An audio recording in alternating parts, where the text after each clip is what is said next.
Bonjour, bienvenue dans cette nouvelle vidéo et aujourd'hui nous allons parler d'un biais cognitif. Le biais de confirmation, c'est un biais cognitif appelé aussi biais de confirmation d'hypothèse. Alors parmi les centaines de biais cognitifs, c'est peut-être le plus important, en tout cas le plus important à connaître, notamment sur la difficulté de changer. Il est responsable, ce biais cognitif, de la difficulté du changement. Donc ça vous concerne, lorsque vous accompagnez un jeune, et évidemment, ça implique un certain changement, et lorsque ce changement devient difficile, eh bien, sachez que ça provient du biais de confirmation. De même que ce biais cognitif joue aussi également chez vous lorsque vous voulez développer votre activité. Ce biais joue à votre insu, donc ça, il faut le savoir. Donc avant de voir comment ce biais cognitif fonctionne et surtout de voir les solutions par rapport à ce biais cognitif, donc je vous rappelle que vous avez une formation gratuite si vous souhaitez développer votre activité de coaching scolaire ou en tout cas si vous voulez en créer une. Donc il y a dans cette formation un certain nombre, je liste un certain nombre d'erreurs à éviter et donc on va dire les solutions à adopter. Voilà. Donc le lien est en description. Voilà. Je n'en dis pas plus et on va directement à notre sujet. Allez, c'est parti. Alors, le biais de confirmation ou le biais de confirmation d'hypothèse, alors ce qu'on va faire, petit rappel, qu'est-ce qu'un biais cognitif? Donc, les biais cognitifs ont été inventés ou trouvés par deux personnes, Amos Tversky et Daniel Kahneman. Donc là, c'est un psychologue, enfin deux psychologues, mais Daniel Kahneman est avant tout économiste. Et oui, en économie, on fait beaucoup de psychologie. J'en connais un rayon, vu que j'étais à la base économiste. Donc prix Nobel, pardonnez-moi la faute d'orthographe, prix Nobel d'économie en 2002. Et ensuite, il faut savoir que le cerveau trie les informations. L'inconscient reçoit par seconde à peu près plus de 11 millions d'éléments d'information à la seconde. Donc vous comprenez bien que le cerveau ne peut pas prendre en compte ces millions d'informations à la seconde et le conscient, l'esprit conscient, ne peut en prendre ou en trier ou en prendre en compte qu'entre 40 et 50. Donc on passe de 11 millions à 40-50. C'est la raison pour laquelle le cerveau est obligé de faire des choix, de faire des tris, donc plus ou moins judicieux. Des fois ces tris sont judicieux et des fois ils ne le sont pas vraiment, ce qui amène notamment à avoir une perception qui trompe le jugement du cerveau, ce qu'on appelle des distorsions dans le traitement de l'information. Donc c'est ça les biais cognitifs. Donc vous avez différentes distorsions dont donc le cerveau filtre l'information et ce filtre d'information crée forcément une distorsion. Et ces filtres-là, on appelle ça donc des biais cognitifs. Alors, le biais psychologique de confirmation d'hypothèse, voilà, c'est que notre cerveau a tendance à accorder de l'importance aux informations qui confirment une croyance et à occulter les informations qui la contredisent. Voire même, pour aller plus loin, par moment, le cerveau va chercher uniquement à trouver les informations qui confirment la croyance de base et même parfois à complètement occulter les informations qui viendraient à la contredire. Voilà. Donc cette sélection fait que le cerveau vous donne ce que vous voulez. C'est-à-dire que le cerveau crée quelque part votre réalité, vu que le cerveau va uniquement sélectionner les informations qui confirment ce que vous croyez ou ce que vous voulez croire aussi. Voilà ce que c'est le biais de confirmation.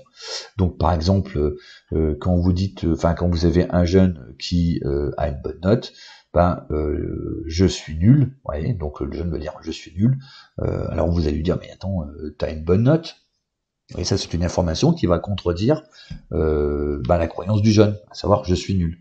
Ce que va faire le cerveau, ce que va dire le jeune, oui, mais le devoir était facile. Donc en fait, il va toujours, par rapport dans le biais de confirmation d'hypothèse, ça fonctionne comme ça, à savoir que le cerveau va essayer de minorer ou voire même de rendre négatif une information qui existe pourtant.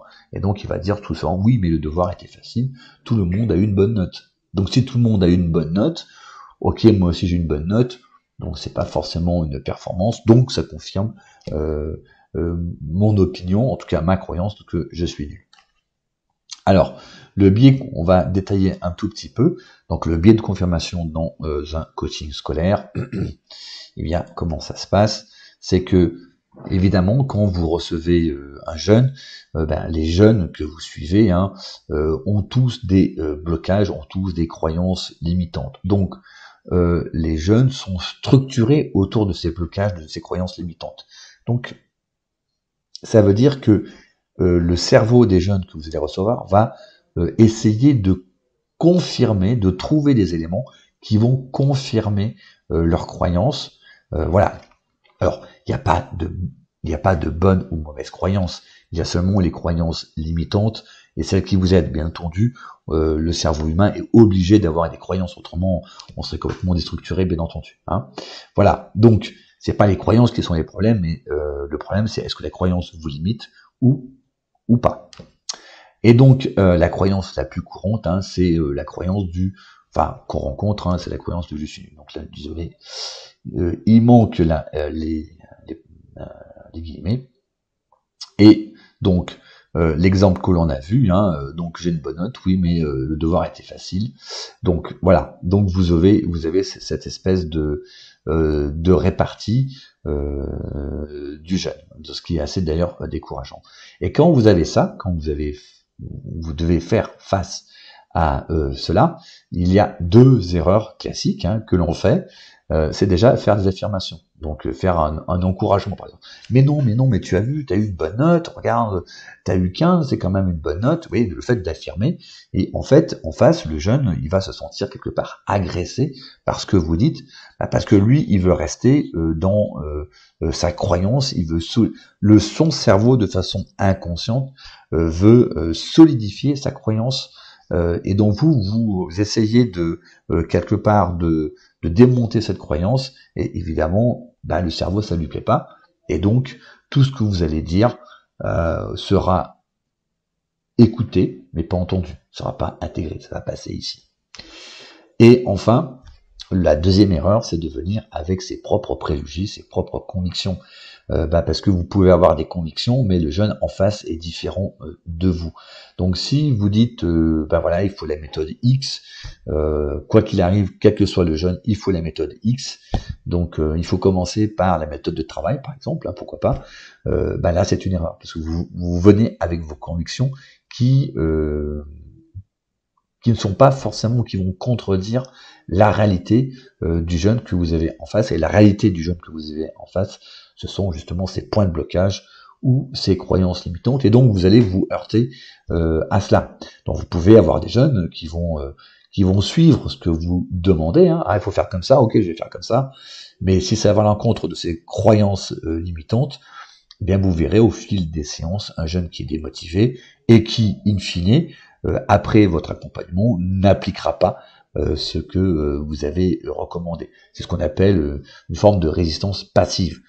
Vous avez aussi la résistance active, où le jeune va bloquer tout de suite, il vous dira ce que vous me dites, ça m'intéresse pas, ça ne parle pas, j'ai pas envie. Vous voyez, ça peut arriver, bien entendu. Donc la solution que je vous propose, en tout cas la solution issue que les accompagnements du collectif des 7 profils d'apprentissage, donc les personnes qui suivent le programme, donc ça représente quand même maintenant bientôt peut-être pas le millier de jeunes accompagnés, mais pas loin. Donc déjà, ce qu'on voit, c'est déjà ce qui est important, c'est d'établir un rapport, une connexion entre vous et le jeune. Tant que cette connexion n'est pas établie, ça va être difficile. Donc là, je vous renvoie aux autres vidéos que j'ai faites à ce sujet. Donc ça, c'est très important. Donc je ne vais pas détailler ici. C'est pas forcément le sujet. 2, c'est de faire prendre conscience aux jeunes qu'il apprend différemment. Quand vous avez un jeune qui vient avec la croyance du je suis nul, eh bien votre objectif c'est de lui démontrer ou qu'il découvre par lui-même qu'il apprend différemment et ainsi identifier des points de blocage qui puissent exister. Ce qui se passe, hein, c'est que vous faites à créer un changement de code de référence, à savoir, y penser à ok, je suis nul, à ah tiens, c'est bizarre, j'apprends effectivement différemment, et voilà concrètement comment j'apprends différemment. Alors ça fonctionne, attention, donc bien entendu, pour ça, vous devez utiliser un outil, hein, vous ne pouvez pas le deviner comme ça par magie. Moi, j'utilise, ou on utilise les 7 profils d'apprentissage qui sont spécifiquement faits pour voir comment le jeune apprend et identifier ses points de blocage. Bien entendu, vous pouvez utiliser d'autres outils, hein. L'essentiel, c'est que l'outil que vous utilisez pour identifier ça soit efficace. Efficace, ça veut dire que le jeune se reconnaisse vraiment dans sa façon d'apprendre, dans la façon que vous avez identifiée avec l'outil. Il faut vraiment que le jeune s'y reconnaisse. Autrement, vous passez à côté et c'est un petit peu normal. Mais voilà, c'est d'amener dans un après le rapport, dans le deuxième temps, de lui faire réfléchir sur sa façon d'apprendre. Ah oui, tiens, oui, c'est vrai, j'ai fait, par exemple, j'ai fait le test, hein, et cette profil, ah oui, j'apprends comme ça, ah oui, oui, et vous discutez là-dessus. Et donc, peu à peu, le jeune va prendre conscience qu'effectivement, il apprend différemment, et que dans un système scolaire classique, ça peut bloquer, et c'est normal, vous voyez. Donc, on passe de je suis nul à j'apprends différemment. Et donc là, vous pouvez commencer à travailler avec le jeune. Donc la croyance du je suis nul va commencer à s'estomper quelque part. Ensuite, utiliser la technique du questionnement, du coaching. Là aussi, j'ai fait des vidéos là-dessus, sur la technique du coaching.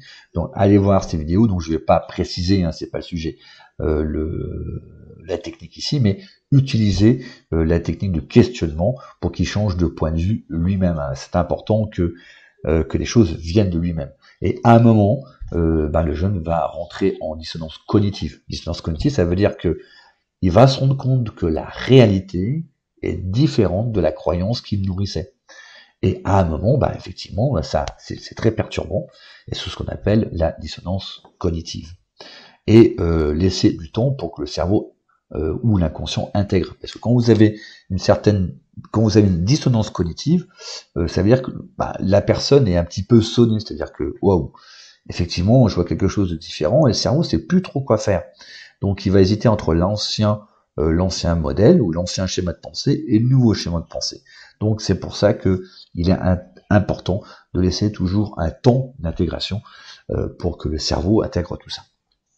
Voilà, donc voilà cette solution en 4 étapes. Donc là, pour chaque étape, je vous renvoie, j'avais traité déjà un certain nombre de sujets, donc un certain nombre de vidéos là-dessus.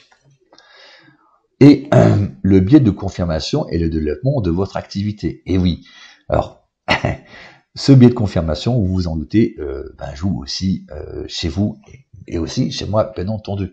À savoir que vous aussi, vous avez des blocages, vous aussi, vous avez des croyances limitantes, comme moi aussi, j'ai des blocages et j'ai des croyances limitantes.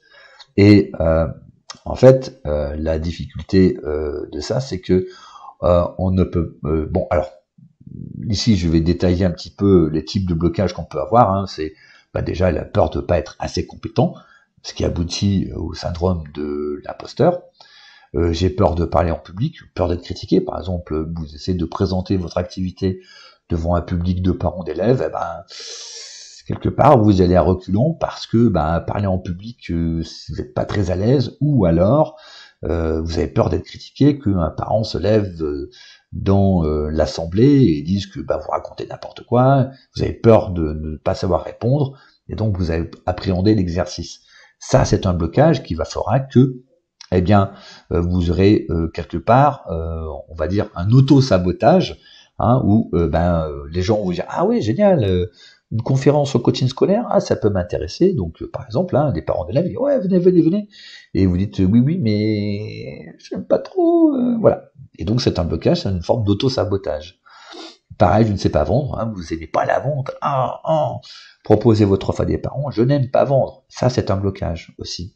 Et donc, quand vous aurez des parents qui auront un vrai besoin d'accompagnement de leur enfant, parce que leur enfant connaît des difficultés à l'école, des difficultés scolaires, quand il faudra passer au moment de la vente, vous risquez de vous auto-saboter. Alors, ce qui est difficile, c'est d'identifier ses propres blocages, d'accord? C'est très très difficile. Pourquoi? Ben parce que en fait, on les voit pas. Et pourquoi on les voit pas? Ben parce qu'en fait, on est persuadé d'avoir raison. C'est-à-dire que de façon inconsciente, notre système tend à valider notre schéma de pensée. Et donc, il est difficile de croire que on se trompe, tout simplement. Et donc vous aurez, et en plus, on aura toujours des éléments qui tendront à prouver ses propres blocages. Par exemple, si vous aimez pas vendre, d'accord, vous allez dire oui, je sais pas vendre parce que je n'aime pas vendre, ou je sais pas vendre, de toute façon j'ai pas des bons résultats.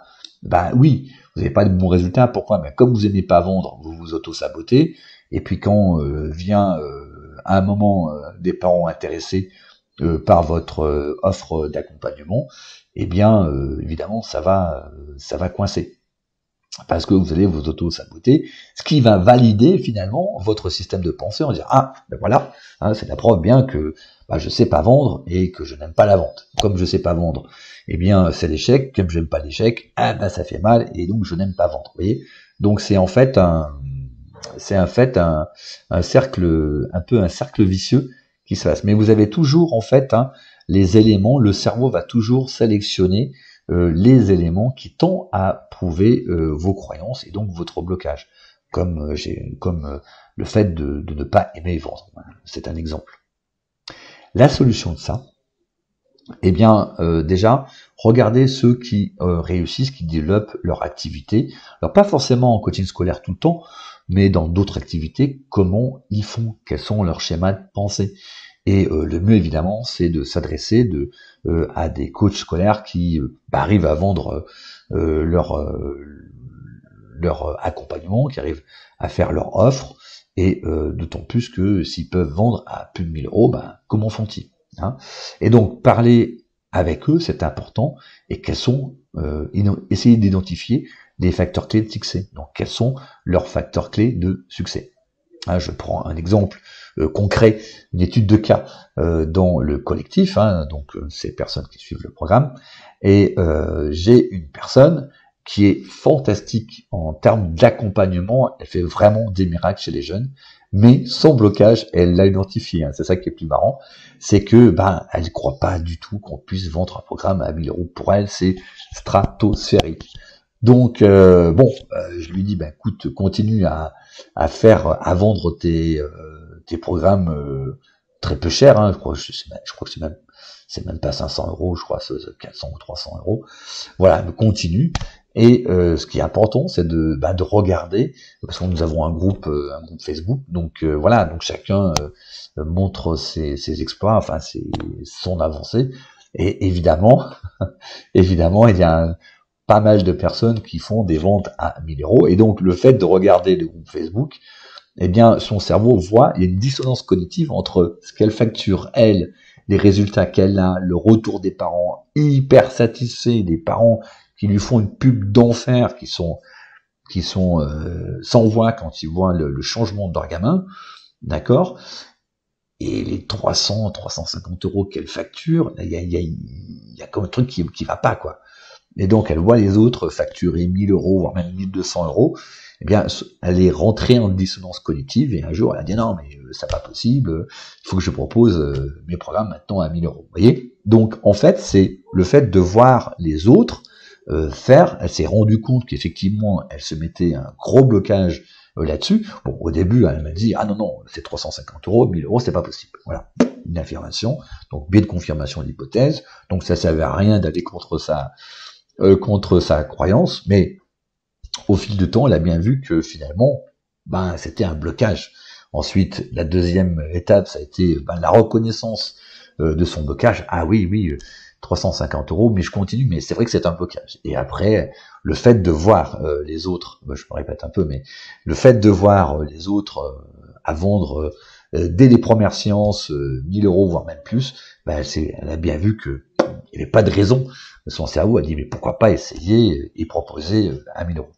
Donc voilà comment on fait vous-même. Regardez, posez des questions, allez voir ces gens qui arrivent à vivre du coaching scolaire et questionnez-le. questionner ces personnes-là pour savoir comment elles font.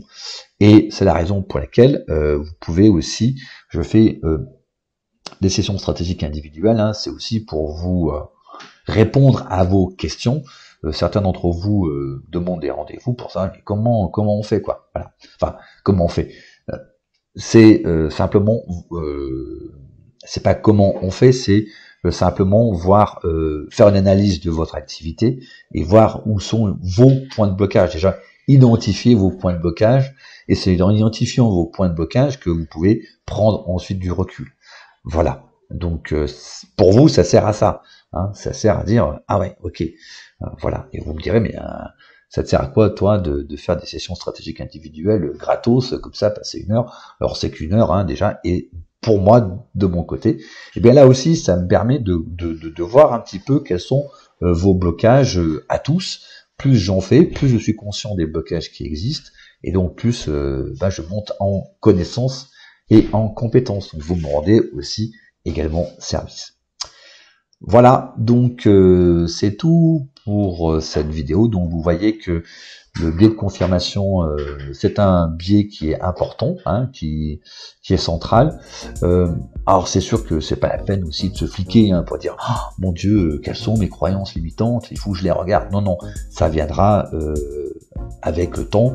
Des fois, quand vous n'y arrivez pas, c'est que probablement, si vous n'y arrivez pas, c'est que vous avez quelque part un blocage psychologique, un biais de confirmation en tout cas, qui fait que ça freine. Pareil que lorsque vous avez des jeunes que vous accompagnez, et puis il y a des jeunes où ça le fait pas, peut-être interrogez-vous sur est-ce que vous avez bien identifié ces blocages d'apprentissage, ou en tout cas ces blocages tout court, et est-ce que vous n'avez pas peut-être occulté certains blocages qui font que finalement il y a un moment où vous ne pouvez pas aller plus loin.